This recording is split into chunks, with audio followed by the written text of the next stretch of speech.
हा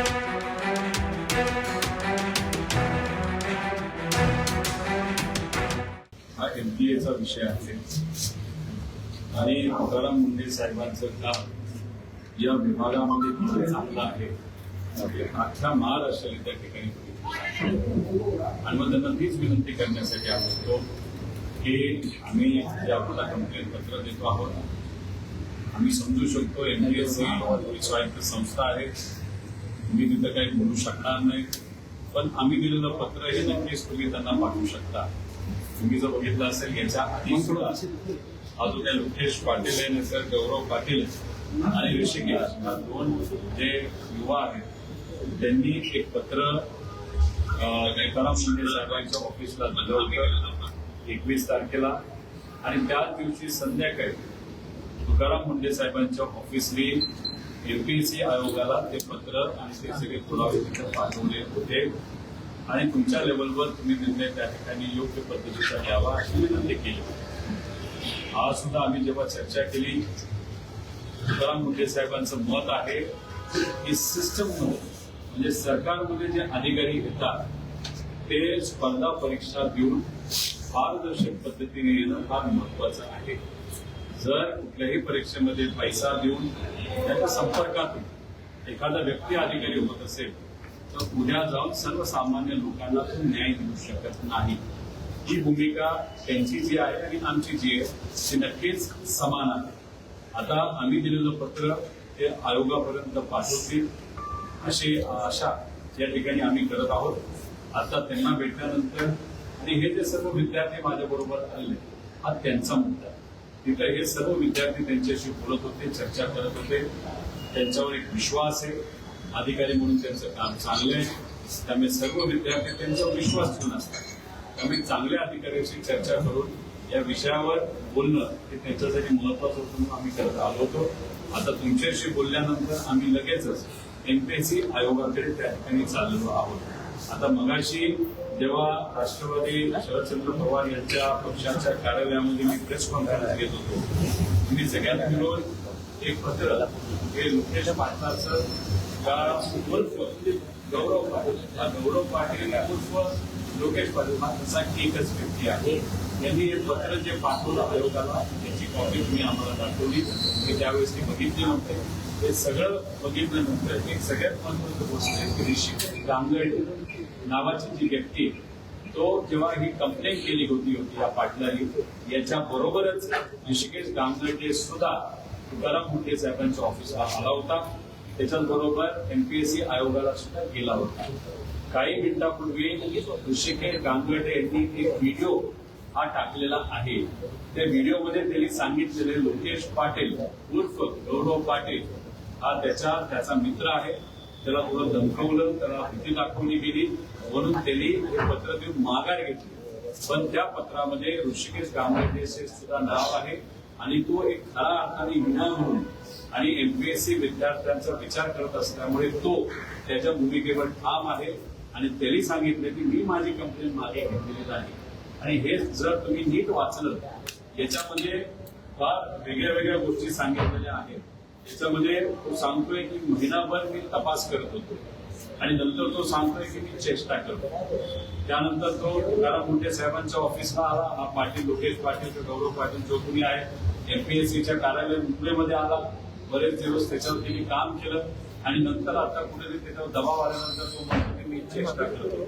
त्याच्यावर प्रहर असं झालाय की त्यांनी असं दिलंय की आयोगाची 22 मार्च रोजीची परीक्षा झाल्यानंतर सदर प्रश्न टाईप करून तीच प्रश्नपत्रिका मी 20 मार्च रोजी ही पाठवली होती. म्हणजे 22 तारखेला टाईप करून 20 ला पाठवली. कळच आहे, हा देवापेक्षा मोठा झाला, त्याला टाइम ट्रॅव्हल करता येतं असं आपल्याला म्हणावं लागेल. आणि याच्यात तो स्वतः म्हणतो की याच्यामध्ये काही पेपर प्रश्नपत्रिका असलेल्या याच्यामध्ये काही प्रश्न हे मॅच झालेले आहेत. आमचं हेच म्हणणं आहे ना, जो क्लासेसचा प्रश्नपत्रिका होत्या त्यातल्या 100 पैकी 90 प्रश्न हे आयोगाच्या प्रश्नाला मॅच झाले. हाच आमचा त्याच्यामध्ये मुद्दा आहे. त्यामुळे ऋषिकेश पाटील का गौरव पाटील हे काय आमच्यासाठी महत्वाचं नाही. आमच्यासाठी प्रश्न हा महत्वाचा आहे की या युवांना आता ती शंका वाटायला लागली की MPSCचा पेपर हा फुटू शकतो, त्या शंकेचं निरसन होणं हे महत्वाचं. म्हणून आम्ही सर्वजण भेटण्यासाठी आयोगाकडे चाललेलो आहोत. आयोगामध्ये कोण आम्हाला भेटेल का आम्हाला आता सांगता येणार नाही, पण पुढच्या 45 मिनिटांपर्यंत आम्ही आयोगाला नक्कीच त्या ठिकाणी पोहोचतो.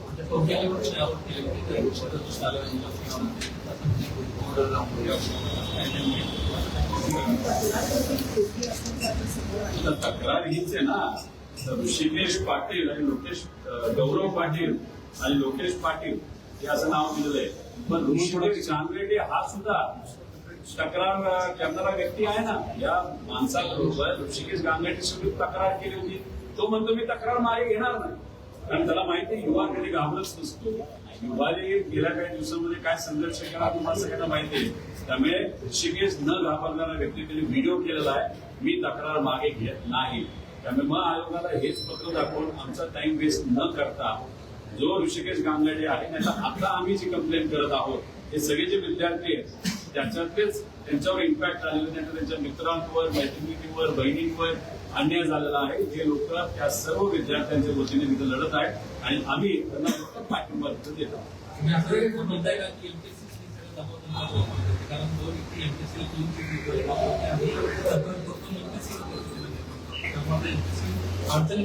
कोणाकडनं तरी दबाव 100% आणला गेला आहे. याच्या आधी जेव्हा आयोगाशी काही विद्यार्थी बोलण्यासाठी गेले त्यांनी त्यांना डायरेक्ट सांगितलं, जर तुम्ही वेगळ्या पद्धतीने काही तक्रार करत असता, वेगळ्याच काही भूमिका घेणार असाल तुमच्यावर आम्ही कारवाई करू अशी सुद्धा प्रत्यक्षपणे धमकी दिली असं आम्हाला कळतंय. आता याच्याच बरोबर आपण जर बघितलं आणि हे आम्हाला कुणाकडे कळलं तर एक व्यक्ती जो या लोकेश पाटलांच्या संपर्कात काही दिवसांपूर्वी होता, लोकेश पाटलांनीच सांगितलं की अशी आम्हाला धमकी दिली. लोकेश पाटील आता मागा घेत असताना ऋषिकेश गांगर्डेंनी स्पष्टपणे आज त्याच्या व्हिडिओमध्ये सांगितलेलं आहे की लोकेश पाटलावर गौरव पाटलांचा दबाव आहे. तर दबाव कोणतरी 100% तिथं टाकते आणि ते जे काही नंदुरबारचा क्लास आहे तो नंदुरबारचा क्लास हा पाटलाचा कोण पाटील या गावचा पाटील हे आम्हाला तरी त्या ठिकाणी माहित नाही. योगायोगाने ज्या उमेदवारांचा पेपर ज्या उमेदवाराने हा पेपर शेअर केला तो जो कोणी उमेदवार ती उमेदवार जे कोणी असेल ती स्वतः नंदुरबारची, तर तो नंदुरबारचा आणि हा पाटील सुद्धा नंदुरबारचा, हा क्लास सुद्धा नंदुरबारचा. हा पाटील नंदुरबारच्या क्लासचा जो प्रमुख आहे तो नंदुरबारचा आहे आणि हे जो याच्यामध्ये ज्यांनी पेपर शेअर केलाय ते सुद्धा जे 6व्या नंबरला निवडून आलेले आहेत, त्यांचं 6व्या नंबरवर त्यांचा नंबर लागलेला आहे ते सुद्धा नंदुरबारचे. कुठं ना कुठे काय ना काहीतरी लिंक आहे, काय ना काहीतरी याच्यामध्ये बोलतंय असं आमचं सगळ्यांचं मत आहे. ठीक आहे.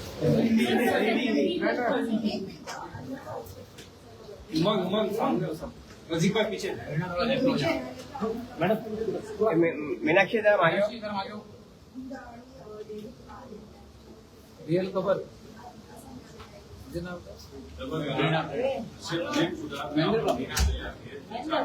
दुधाच्या नावावर तिथं युरिया केमिकल असं काहीतरी वापरलं जात आणि अरे हा कौन है भाईजान, थोड़ा डाउन करो, लहान मुलं तिथं पितात फ्रेम में आ रहा है. त्याच्यामुळे शेतकऱ्याचं खूप मोठं नुकसान, कारण का दुधाच्या नावात केमिकल विकलं जातं, त्याच्यामुळे त्याला भाव मिळत नव्हता आणि कॅमेरामॅन को बोलो म्हणजे 1 किलो नागपूरपर्यंत जाईपर्यंत केबल ठेवणार आहे. आणि या सगळ्या कारवाई केल्यामुळे केमिकल युक्त दूध बऱ्यापैकी या महाराष्ट्रात बनलेला आहे. काही 50% दुधाचा पुरवठा, काही 50%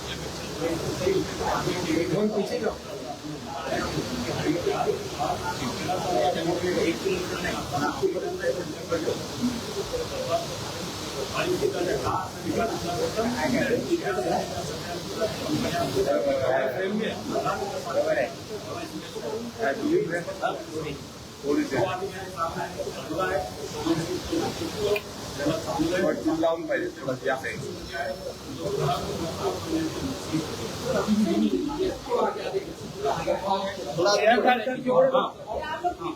पीछे लोग साइड में हट जाओ ना जरा.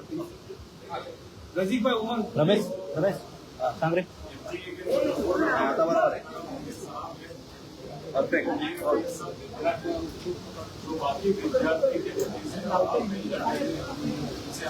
रजीक भाई पीछे जो हमारे पास है वो हमारे अभी तो वहाँ पे थी, उनके पास ऑलरेडी वो ये जो मुकेश पाटिल है, गौरव पाटिल है और ऋषिकेश कांगड़े है, उनके तरफ से ऑलरेडी ये प्रूफ आए थे। और ये जो पाटिल है बात बोल रहा है कि मैं प्रसाद के वहाँ में दिया, वो खुद यहाँ पे जब आया था सीरियसली वो बोल रहा था बहुत गलत हुआ है, पेपर थोड़ा है, लीक हो गया, बहुत लोगों पे अन्याय हो गया। अभी उसके ऊपर क्या दबाव आ गया मालूम नहीं। आप इसके लिए पत्र दिया, इसके बारे में आपने हमको रेफरेंस दिया था, जो अभी मैंने खुद वहाँ पे पढ़ा। लेकिन उसके साथ जो ऋषिकेश कांगड़ है वो एप्लीकेंट है, उसने ये देखो, उसने अभी एक वीडियो वहाँ पे डाला है।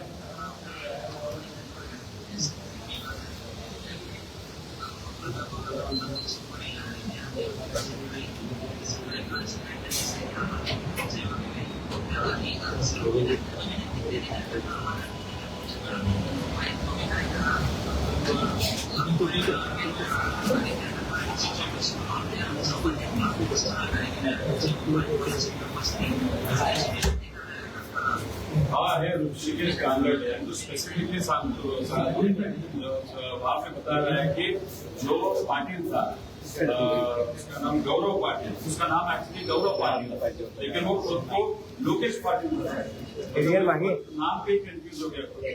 तो अभी उन दोनों ने मिलकर यहाँ पे तकरार की थी, एमपीएससी में तकरार की थी। उसी दिन तुकाराम मुंडे साहब के ऑफिस ने वो तकरार एमपीएससी ऑफिस को भेजी थी। आज भी हमने वो पूरे प्रूफ उनको दिए और वो पूरी तकरार जो है हमारी कंप्लेन है वो एमपीएससी ऑफिस भेजेंगे। लेकिन उनका ये कहना था अगर कोई भी पैसा देके या गलत तरीके से सिस्टम का हिस्सा होने का कोशिश वहाँ पे गलत है। काम करने के लिए अच्छे अधिकारी होना बहुत इम्पोर्टेंट होता है। इसलिए अगर ये चीज सही है तो ये बहुत गलत चीज है, लेकिन ये जो भी है एमपीएससी आपको बता सकते हैं। अभी एमपीएससी को मिलने अभी वहाँ पे हम जा रहे हैं।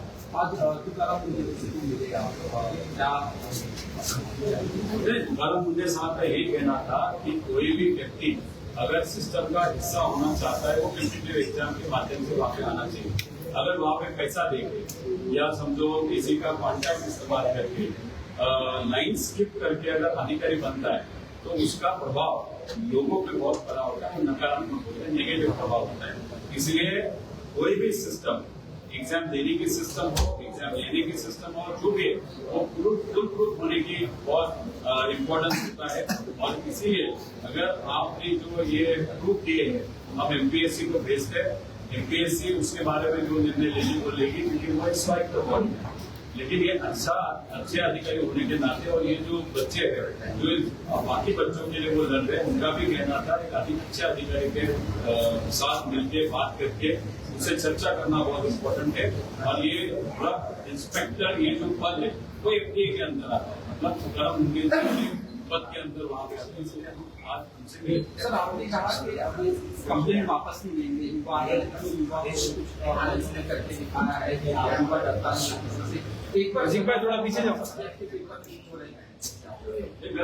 पीछे पेपर लीक न होने चाहिए, क्योंकि पेपर लीक क्यों होते हैं तो उसमें पैसा बहुत बड़ा लिया जाता है, करप्शन होता है। उसी के साथ अपने विचार के लिए जो भाजपा का सरकार है तो भाजपा के विचार के लोगों को जानबूझ के सिस्टम में डाला जाता है ताकि एक तो पगार सरकार से ले और काम भाजपा का वहाँ पे करे। तो ये जो चीजें है वो गलत होती है। इसलिए हमारा हर वक्त यही कहना होता है कि ये फुल प्रूफ सिस्टम चाहिए जहाँ पे पेपर नहीं फूटना चाहिए। जब आपने देखा होगा तलाक की भर्ती के वक्त हमने बोला था, लेकिन हमको सरकार ने बोलते हुए बोला था आप झूठ बोल रहे हो, आपके ऊपर एफआईआर होनी चाहिए।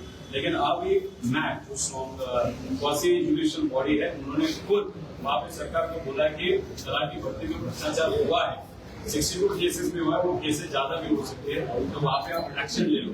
तो हम जब भी बात करते हैं फिर झूठ बोलते हैं, हम कहाँ पे भी कोई भी चीज हमें में बात नहीं करते। इम्पोर्टेंट है, ये भी चीज बहुत इम्पोर्टेंट है। इसीलिए एफआईआर होके इन्वेस्टिगेशन इस बारे में होना बहुत इम्पोर्टेंट है।